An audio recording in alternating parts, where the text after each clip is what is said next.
Buenos días, queridos estudiantes. Aquí les estoy haciendo un tutorial para explicar un poco los conceptos revisados en la última clase. En la última clase nosotros experimentamos con el material al pesarlo y al medirlo, es decir, indagamos acerca de sus características físicas. Entonces, bueno, como un preámbulo para indagar en estas características físicas, habíamos hecho un razonamiento con respecto a los metros lineales, metros cuadrados y metros cúbicos. Aquí en este graficador que se llama SketchUp, vamos a dibujar una línea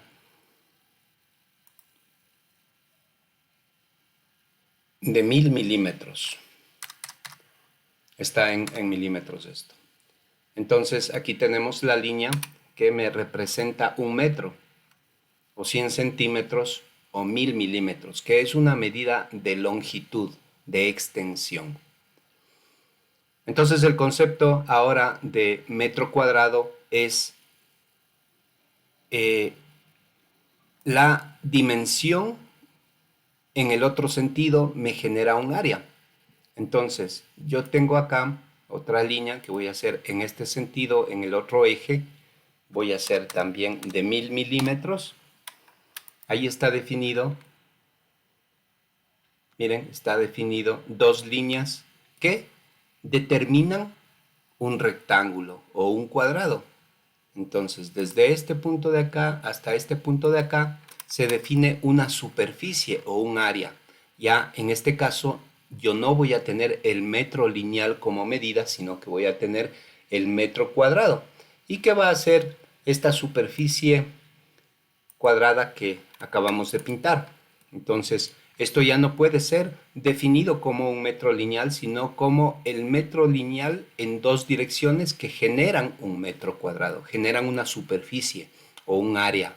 Por eso cuando hablamos, por ejemplo, de áreas, el área de un terreno es 500 metros cuadrados, es una medida de superficie. Mientras que si decimos que una calle mide 1000 metros, decimos que es una medida solamente longitudinal, que es la longitud desde un punto de inicio hasta un punto de finalización. Entonces, necesitamos para completar el concepto de espacial o volumen la tercera dimensión, es decir, aquí tenemos la dimensión en X, aquí tenemos la dimensión en y hacia arriba vamos a tener la dimensión en Z, hacia arriba o hacia abajo, ¿no? Entonces vamos a dibujar esa dimensión en Z, que es el desplazamiento de este plano en sentido vertical, lo que significa que yo tengo que desplazarle, para ejemplificar un metro cúbico, 1000 milímetros hacia arriba. Entonces aquí voy a tener 1000 milímetros en el eje Y, 1000 milímetros en el eje X y 1000 milímetros en el eje Z, dándome un metro cúbico, porque tengo un metro y un metro. Este es el concepto de metro cúbico, es decir, X por Y por Z, que son tres dimensiones. Por eso se habla de la tridimensionalidad. Este es un objeto en 3D. Es un objeto que tiene tres medidas y que definen un volumen, es decir, que definen la cantidad de metros cuadrados que tiene este volumen. Entonces, esta es una de las características principales con las cuales yo puedo determinar la densidad de un objeto. Si yo tengo en forma real este cubo, por ejemplo,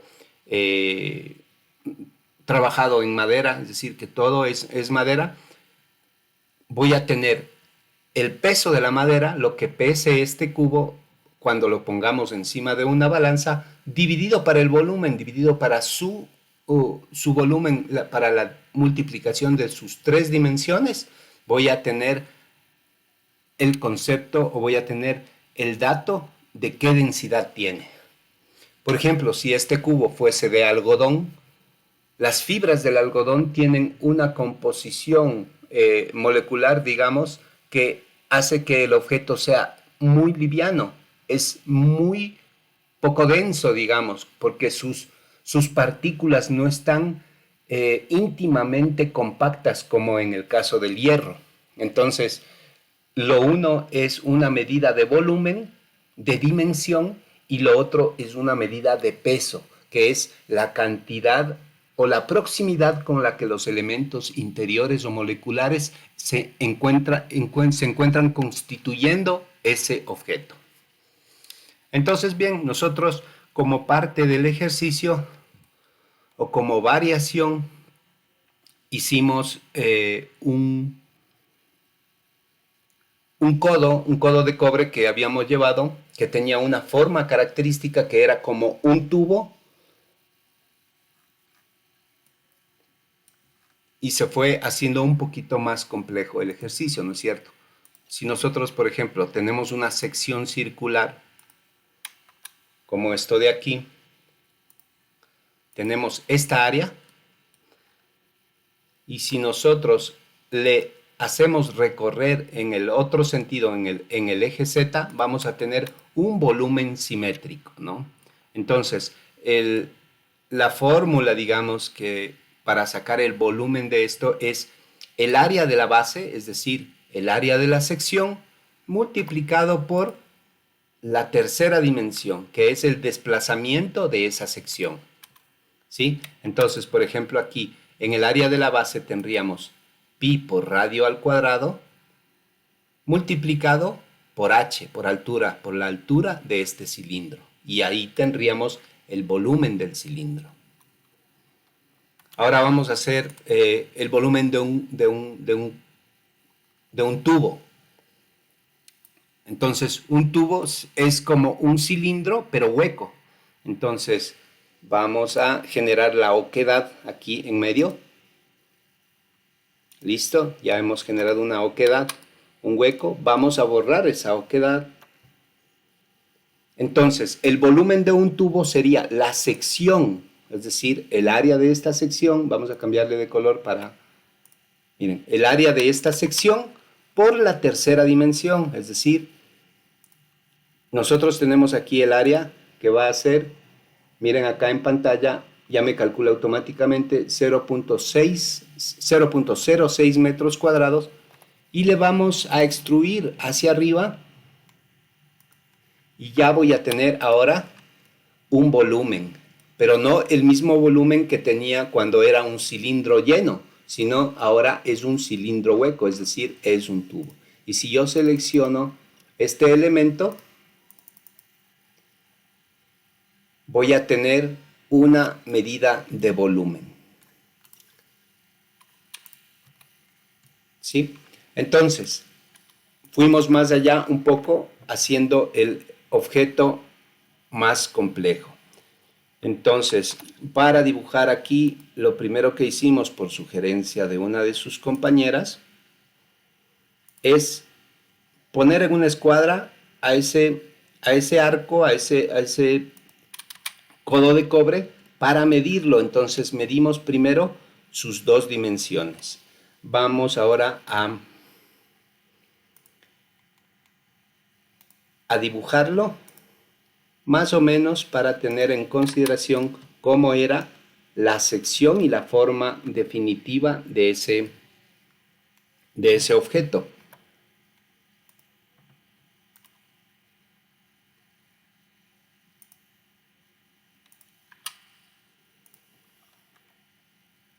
Entonces era un arco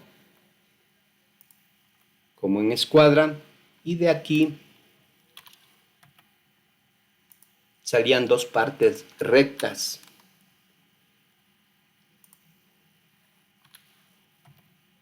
Es decir, aquí había un empalme entre una curva y una recta para formar este tubo curvo, porque no es como lo que dibujamos hace un momento, que era un tubo simplemente en una dirección, sino que este tubito está en las dos direcciones.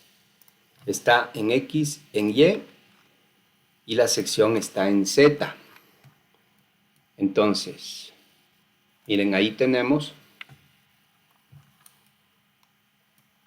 lo que sería la sección o la vista de nuestro codo de cobre.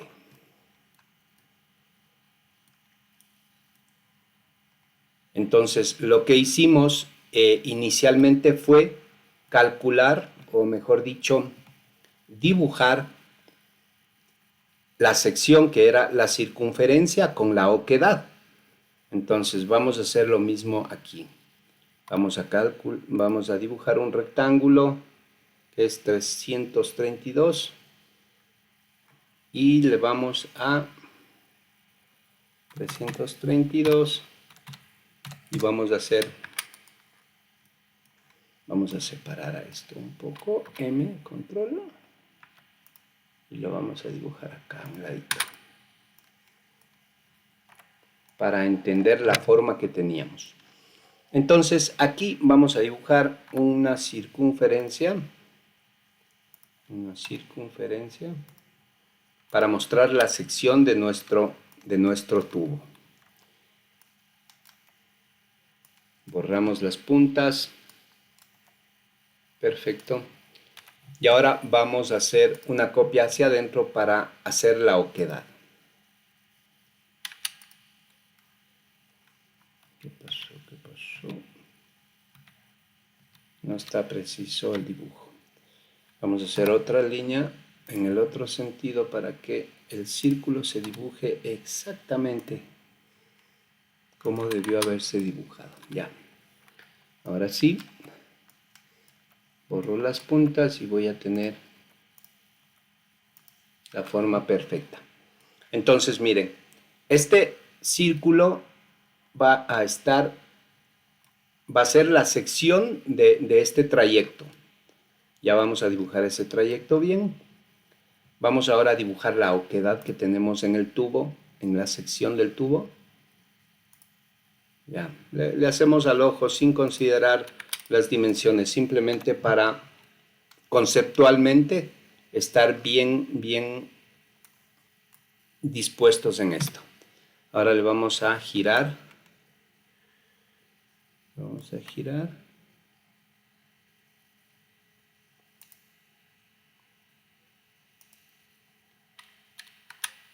Ok. Hicimos una copia en el otro sentido. Y ahora le vamos a girar nuevamente.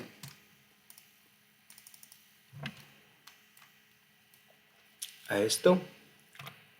Le vamos a girar.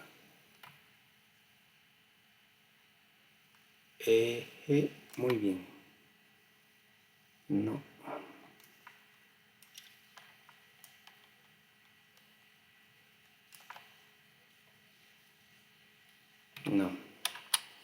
No estoy bien. Vamos a girarlo desde este otro punto de vista. Eso.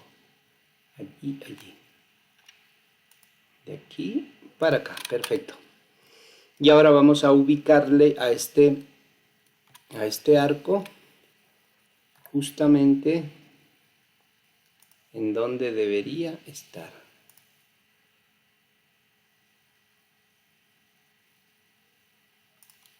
Ya. Solo trazamos el punto medio para poderlo reubicar acá.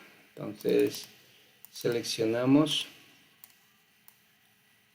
M control. Vamos a ponerle desde este punto medio aquí. Perfecto. Entonces lo que hicimos nosotros es calcular el área de esta sección, es decir, este perímetro que tenemos aquí, calculamos con las fórmulas que vimos, con el concepto de pi, y después calculamos el recorrido que en el medio hace este punto, o esta línea, o esta forma. Entonces, no es ni el recorrido exterior, que es una longitud mayor, ni es el recorrido interior, que es una longitud menor.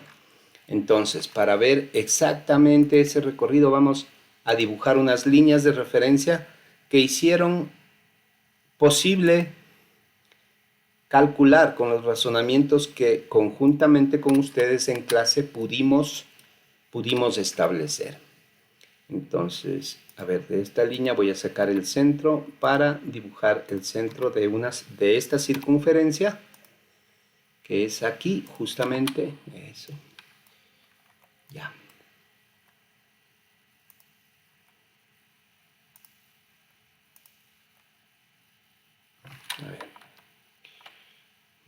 borrar esto. Y esto de acá le voy a extender en este punto. ¿Ya? Y también en el otro sentido.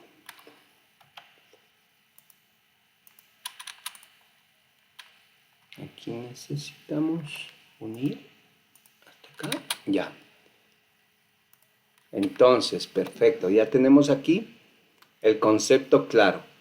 Nosotros hicimos la suma de 3 dimensiones en el caso de, para indagar qué recorrido tiene esta sección de aquí, qué recorrido longitudinal haría hasta el otro punto, y esa sería la tercera dimensión que yo estoy multiplicando para calcular el volumen. Entonces, yo simplemente me voy a quedar, voy a ocultar esto de aquí y voy a seleccionar solamente, no, entonces voy a borrarlo. Voy a borrar el resto de elementos para que no, el software no se equivoque en el cálculo. Listo. Aquí también borro las pequeñas líneas de corte que se me hacen cuando se intersecan 2 dimensiones. Selecciono el área que tengo y le voy a multiplicar por la longitud para generar el volumen en tercera dimensión. Entonces esta herramienta se llama Sígueme o Follow Me. Perdón. Selecciono primero la línea, pongo la herramienta Follow Me y se ha generado el volumen. Es decir, este anillo inicial que hicimos, esta sección inicial que hicimos, recorre esta longitud para generar la tridimensión de este objeto. Entonces, finalmente, el volumen de este objeto va a ser el área de la sección, es decir, lo que tenemos aquí, el área, por la longitud de desplazamiento, que ya lo vimos y lo detallamos hace un momento. Ese sería, en definitiva, el razonamiento general para la comprensión desde otro punto de vista del ejercicio que realizamos el día jueves. Cualquier inquietud me escriben. Si quieren, organizamos un Zoom para hacer una tutoría en la tarea que ustedes tienen. Muchas gracias. Buen día.